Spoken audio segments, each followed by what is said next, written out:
So Anna, welcome to the show and thanks for taking the time. Thank you for having me.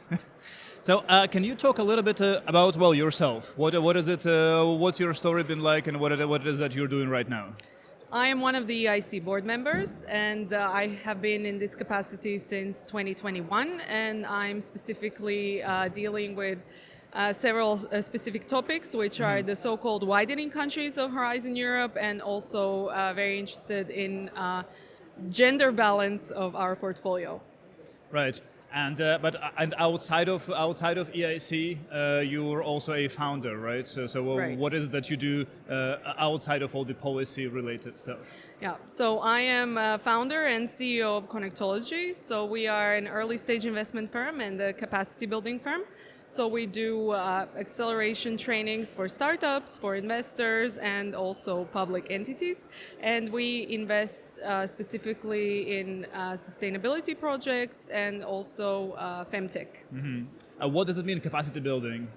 So basically it means training for people who either want to become entrepreneurs or are already early stage entrepreneurs. So we accelerate them to make sure that they are ready to deal with investors, that they have a fundraising roadmap, that they basically build and maintain a successful business. Are there any particular geographies that you focus on? Well, we are focusing on Europe in general. I mean, we have been working the company is already almost 10 years, so we have been working in other regions, like EMEA region, so there was some Northern Africa before. Right now also we are doing some of our activities there. Also sometimes Southeast Asia, Middle East, so I would say it's quite global outreach, but focusing on Europe because this is our core competence, and I think we have a lot to add still and improve the emerging ecosystems. So what brought you to this line of work?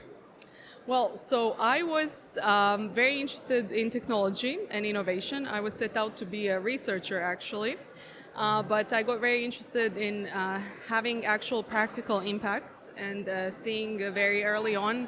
I was working with the Austrian, at the time, Austrian Angel Investors Association during my PhD time in Vienna. So I got very fascinated by the innovation that was showcased there at various events and demo days and pitching activities, which was quite new at the time. I think around 15 years ago, it was the Central European ecosystem was just emerging, and this is something that I found very interesting. So I got into this industry and then evolved to various jury member positions, evaluation, and so on. And this is what brought me to the EIC as well. And so I saw the description of Connectology on LinkedIn, I think, and it says that you help entrepreneurs navigate the innovation ecosystem. So how hard is it to navigate? Like, how difficult is it, and why is it like that? Well, so I think there is definitely several aspects here that we need to consider. So it's definitely difficult for people who are first-time entrepreneurs, right? And especially if they come from so-called emerging ecosystems where maybe there is not enough knowledge, there is not enough experience, there is not enough people who could help entrepreneurs, there is no hubs. So usually people try to go to other hubs or different countries where they can get knowledge or get these acceleration programs, which are really critical in the first phases of building a company if you're a first-time entrepreneur, and especially if you are dealing with a highly or deep tech project, so something that is highly complex, then in Europe, as you know, we are trying to provide this kind of support. So I think it's definitely difficult for people who are first-time founders, but then those who have more experience and are lucky to be located in more developed ecosystems, they are definitely better positioned to need less support. And when it comes to navigating the world of European programs, is there some straightforwarding to be done?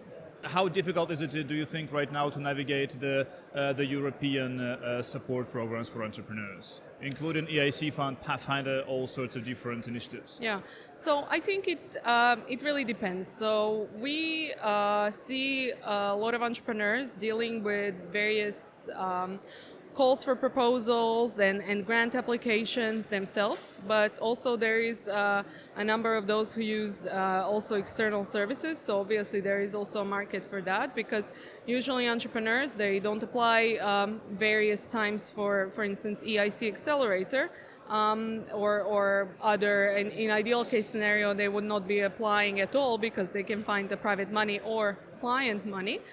But it is definitely, let's say, a little bit complex. So sometimes entrepreneurs look for external services, which don't guarantee any kind of success, but it is the reality of the market that we are in. Yeah, and I think recently it was EIC, I think, that issued some sort of a warning for entrepreneurs to be careful with those external consultants.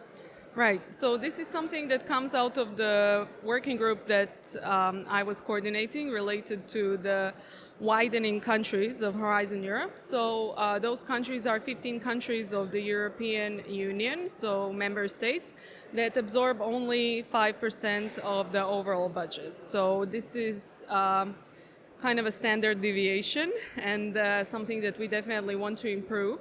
So we have discussed and adopted a number of different recommendations that we would like to see evolve together with the EIC moving forward. And those are, one of those recommendations was related to usage of consultants. So as I said earlier, obviously there is a market, and it's a reality of the market that quite a bit of entrepreneurs use consultant services, even though a lot of people, especially that work in the European ecosystem, either don't approve of that or just ignore this reality. But that is the fact. And even if you look at the various surveys that are done with the entrepreneurs who are using EU funds, a lot of them use consultant services. However, there is a downside. Obviously, the success is not guaranteed when you are using a consultant, but also there is sometimes, and this is not in all cases, but sometimes we find that there is abusive practices. Even in most developed markets in Europe, for instance, also in the UK, we have cases where consultants take the rights to IP, or they make entrepreneurs sign very abusive contracts in which they have penalties which are very huge. This is hundreds of thousands of euros in case the entrepreneurs don't want to apply to all the calls that the consultants want them to apply to. They don't have access, for instance, to their passwords, to their usernames and things like that. So this is a major problem, and especially it's even more problematic in the so-called widening countries, because the ecosystem of these expert consultants is not as developed as in some other countries. So there is higher chance for such abusive practices. So we try to somehow signal to the market that we are looking at this issue, and we wanted to make sure that the first-time founders or people who are applying for the first time, for instance, for the EIC instruments, that they are aware of these things, and to make sure that they make a better and more informed decision when using such services. Right. And I know, of course, consultants were not happy about it, but that's in essence, we are here to support entrepreneurs, and EIC is here to support entrepreneurs, so this is our main priority. And I'm also aware of another sort of trend, I think, in these applications. One thing is to use consultants, and another thing, it seems to be very popular now to use generative AI platforms to write your applications. How does the EIC and you personally look at these kind of practices? Well, I mean, this is the hot topic, right? I think everyone is using generative AI in some capacity. So for sure, it's also visible sometimes in the applications which are submitted to the Commission for various funds. Obviously, my personal opinion is when you are using tools to work smarter, that's obviously something that can be very beneficial, but we cannot rely on a software like so we cannot rely on a tool like ChatGPT to submit and to write a successful application. I mean, it can maybe proofread the text for mistakes, but relying on something like that, at least at this stage of development of this tool, it's pretty much let's say suboptimal. So another question I wanted to ask was more around the gender gap in funding in the European Union, and I did hear from Commissioner Zaharyeva just now that the EIC in general is doing much better than your average VC fund, but still everywhere the situation is not where it should be. So what do you see as the best solution here? Like, how do you see the ways of improving the situation? Because by itself, it's not improving at all. I mean, this is a very complex topic, and indeed, I think EIC is doing much better than your average private VC because we also have very targeted actions to make sure that we include as many as possible female entrepreneurs from great tech, deep tech companies. So the issue here is basically that oftentimes people will say it's a pipeline problem, and they will say, well, there is not enough female entrepreneurs to start with. However, I think it's basically about the systematic barriers that we are facing not only in entrepreneurship and innovation, but in society overall. So if we say the problem is the pipeline, we are shifting the blame on women. So we are trying to fix women, whereas we need to make sure that we are working on breaking down the systematic barriers that women are facing when trying to engage in deep tech projects. So essentially, for instance, you'll have in the EIC a program that's called the Women TechEU. So this is one of a kind, probably in the world, where women in deep tech get support in terms of financial grant, and they also get mentoring and various other support mechanisms to basically improve and scale their business to be good enough and prepared to compete also with the market. So I think, for instance, programs like Women Tech EU, they are really excellent, but we need more of those, and we need more funding for these kind of things. Of course, funding is not the only issue, and it's just one of the elements, so it's a combination of things. But basically, the main problem is that we are behaving, and the ecosystem is behaving, especially in the private sector, as if the ecosystem is meritocratic, when it's not. It's not true that everyone has the same equality of chance. And what I personally am advocating is this equality of opportunity.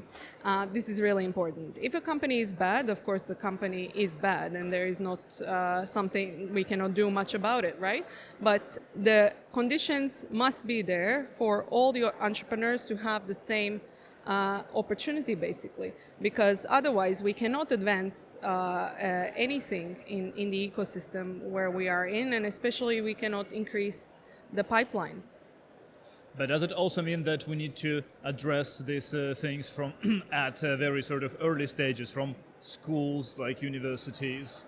Absolutely. I mean, this is a much broader issue. So when we're talking about lack of funding for women or lack of women in certain industries, we absolutely need to look at education. We need to look at role models. We need to look at funding instruments that are really tackling these systematic things, because we see an increase of women in certain industries, and we see the increase of women representation in certain organizations. But does this really mean a qualitative change, or we just have a much higher number of women that maybe aren't really decision makers, or maybe they don't have a significant shareholding in the companies where they're present, or maybe sometimes don't even have a salary?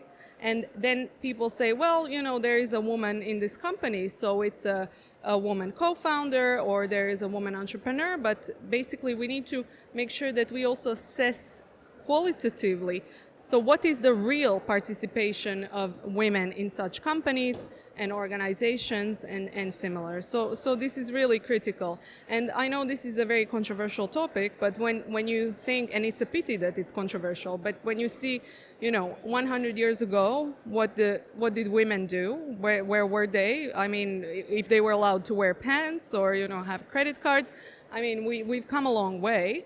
And I understand that maybe not everyone, and especially many men, also didn't have a great role model of a mother or, a woman in their family that was working or that was maybe even educated. But we need to change that, and I'm hoping that with the generational changes that are coming, this is also something that we are going to be working more boldly on, because it's really needed. Because we cannot simply, leave 50% of our population behind having worse conditions than what is the standard. Absolutely. Anna, thank you so much again for taking the time. Thanks for your answers, and good luck with everything you do with Connectology. Cool. Thank you so much, Andrei. Thank you.